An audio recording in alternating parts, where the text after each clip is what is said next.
Hello students. तो आज हम लोग बात करने वाले हैं बैलेंस्ड डाइट के बारे में, संतुलित आहार। राइट।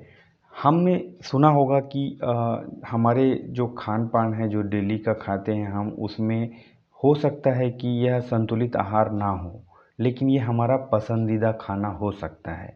राइट। लाइक किसी को राइस खाना पसंद है, किसी को रोटी खाना पसंद है, कोई वेजिटेबल्स खाता है, कोई फ्रूट खाता है। तो मतलब what is the meaning of balanced diet? Because it should be based on the body need.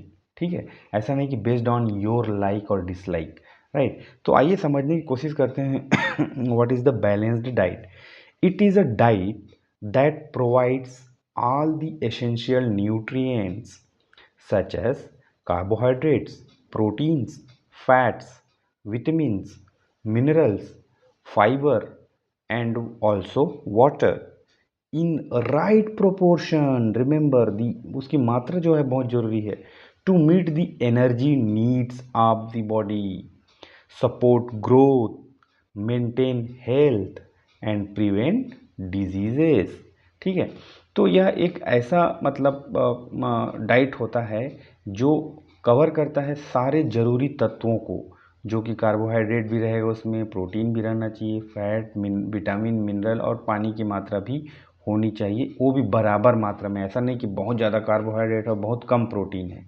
तो उस टाइप का डाइट अगर हम इस्तेमाल करते हैं तो डेफिनेटली हमारे शरीर को जो ऊर्जा की ज़रूरत है वो बराबर मात्रा में उसको वो प्रोसेस कर पाएगा, ग्रोथ को प्रमोट कर पाएगा, हेल्थ और डिसीज़ को मेंटेन कर पाएगा। तो आइए समझते हैं एक एक कंटेंट का क्या रिक्वायरमेंट है और उसकी कमी से क्या हो सकता है। तो पहला है कार्बोहाइड्रेट, जो कि which is at least in Indian food it is very important fact, important content which will be there always, है ना। तो आरडीए क्या होता है? RDA recommended daily allowances. ठीक है, डेली डोज, डेली रिक्वायरमेंट कितना है? जैसे कि कार्बोहाइड्रेट का 400 ग्राम हमारे खाने में होना चाहिए, क्योंकि बहुत सारे ब्रेन्स के सेल्स इस पे ही डिपेंड होते हैं। तो it is a cheap source of the energy. Brain and other parts of central nervous system are depends glucose for energy, क्योंकि ग्लूकोज उनको नहीं मिलेगा तो उनको energy they can not produce. ठीक है। अब इसकी कमी से क्या होता है? डिफिशियंसी डिसऑर्डर, इसमें हो सकता है acidosis, ketosis, hypoglycaemia, weight loss जैसे चीज़ें हो सकती हैं। तो जो लोगों को डायबिटीज़ है जनरली वो they will avoid carbohydrate. Like we can reduce the consumption which can be near about 400 gram, but we cannot eliminate completely, that's what I want to tell here। okay। तो दूसरा है protein. आपने सुना होगा कि protein deficiency से बहुत सारी प्रॉब्लम्स हो जाती हैं। तो इसका आरडीए कितना है? रिकमेंडेड डेली डोज 56 ग्राम।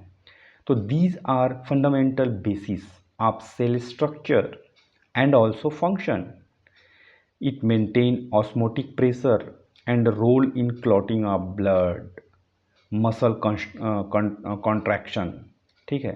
तो इसकी कमी से क्या होता है? डिफिशियंसी डिसऑर्डर में जब हम देखते हैं तो यहाँ पे है marasmus, nutritional dwarfing, weight loss.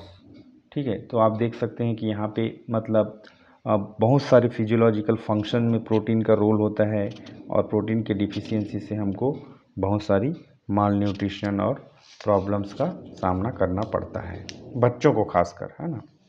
वो कमिंग क्लासेस में हम और डिटेल में उसको कवर करने वाले हैं। थर्ड वन है फाइबर। अब कार्बोहाइड्रेट प्रोटीन तो देख लेता है बंदा, लेकिन फाइबर पे कोई ज़्यादा कॉन्सेंट्रेट नहीं किया जाता है, जबकि वो भी बहुत ज़रूरी है। इसका आरडीए है 38 gram. The complex carbohydrates are not digested by the human enzymes are collectively refers to as dietary fibres. तो कहने का मतलब कॉम्प्लेक्स कार्बोहाइड्रेट्स को ही हम डाइटरी फाइबर्स बोलते हैं। Soluble fibres mostly found in fruits and legumes. इसकी कमी से हमें कॉन्स्टिपेशन, डायबिटीज़ या ओबेसिटी जैसी शिकायतें देखने को मिलती है। ठीक है। उसके बाद आता है चौथा नंबर में फ़ैट। इसका आरडीए है 70 ग्राम। हमको चाहिए फ़ैट, ऐसा नहीं कि फैटी चीज़ें हम नहीं खा रहे हैं, तो मतलब 70 ग्राम अगर आप ले पा रहे हैं तो that's well and good. These are nutrients that provides energy, support to cell structure and absorption of fat soluble vitamin D, A, E and K। Hormones production में भी इसका रोल देखा जाता है। इसकी डिफिशियंसी से एनीमिया भी हो सकता है, रिकेट्स हो सकता है एंड स्कर्वी जैसी बीमारियां हो सकती हैं। ठीक है, विटामिन्स बहुत इम्पॉर्टेंट है, प्रोटीन के इतना ही इम्पॉर्टेंट है ये भी। इसका जो RDA है, डेली रिकमेंडेड अलाउंसेस, तो ये हर विटामिन्स के लिए अलग अलग हो सकता है। विटामिन ए जैसे कि हमको चाहिए 900 microgram, whereas vitamin C is required 90 milligram, vitamin D हमको चाहिए 20 माइक्रोग्राम, विटामिन ई हमको चाहिए 15 मिलीग्राम और के हमको चाहिए 120 माइक्रोग्राम। ठीक है, तो इनकी मात्रा बहुत छोटे तौर पे रहती है, but they are that much essential. ऐसा नहीं है कि कम ज़रूरत है तो, है ना। These are chemical compounds essential for growth, metabolism and health. Deficiency की जब हम बात करते हैं तो विटामिन सी की कमी से स्कर्वी रोग होता है, विटामिन डी की कमी से रिकेट्स होता है और आयरन की कमी से एनीमिया जैसी चीज़ें हम देख चुके हैं। ठीक है, इसके बाद आता है मिनरल एंड वाटर, जो कि आल्सो बहुत इम्पॉर्टेंट है। मिनरल्स, इसका जो डेली रिकमेंडेड अलाउंसेस है, कैल्शियम के लिए 1000 मिलीग्राम है, आयरन के लिए 8 मिलीग्राम है, मैग्नीशियम के लिए 400 मिलीग्राम है, फास्फोरस के लिए 700 मिलीग्राम है, पोटेशियम के लिए 4700 मिलीग्राम हमको चाहिए, जिंक हमको चाहिए 11 मिलीग्राम, आयोडीन हमको चाहिए 150 माइक्रोग्राम, मैग्नीशियम हमको चाहिए 2.3 मिलीग्राम। ठीक है, तो हर मिनरल का अलग अलग रिक्वायरमेंट होता है बॉडी को डेली बेसिस पे। These are inorganic nutrients must be obtained from diet as body cannot produce, है ना। ये सब बॉडी बना नहीं सकती, इसलिए हमको इसको खाने से ही लेना पड़ेगा। इसकी डिफिशियंसी से ऑस्टियोपोरोसिस देखने को मिलता है, जो कि कैल्शियम की कमी से होता है।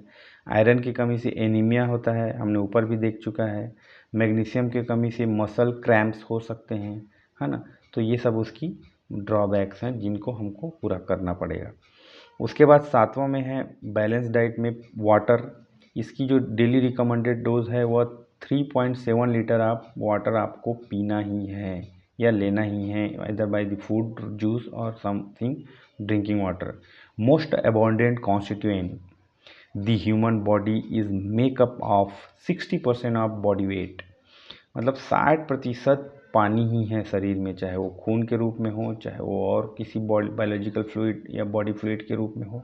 ठीक है, इसकी कमी से हमें फैटिग हो सकता है, डिजीनेस फील कर सकते हैं, स्किन ड्राई हो जाएगा, impaired in kidney function because we know the kidney is the filtering all the water and making the urine formation।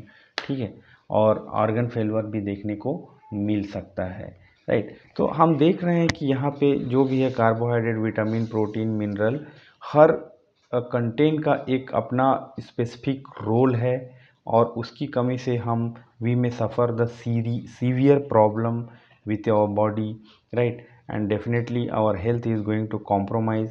इसीलिए हमें अपने खाने में बैलेंस्ड डाइट जैसी कॉन्सेप्ट को देख के उसको खाना चाहिए। It should not be only इतना, मतलब एक बाउल बिरयानी खा लिए या फिर राइस खा लिए, वाइट राइस, है ना, और थोड़ा सा चटनी में घुमा रहे हैं, ऐसा नहीं होना चाहिए। We have to think logically that what I am eating and what are the content is there and what is the quantity।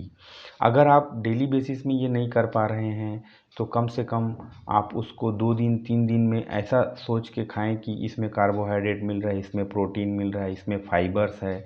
एक ही तरह का चीज़ हमको हर रोज़ हर समय नहीं खाना चाहिए। Based on our like and dislike, it should be based on the biological need और body need. ठीक है, तो यह नोट्स आपको टेलीग्राम चैनल में मिल जाएगा, लिंक मैं डिस्क्रिप्शन बॉक्स में दे दूंगा। By clicking the link you can download it as a PDF form. आप चाहें तो इसी नोट्स से डायरेक्टली पढ़ सकते हैं या फिर अपना खुद का नोट्स भी बना सकते हैं। It is left to you. Thank you, bye bye.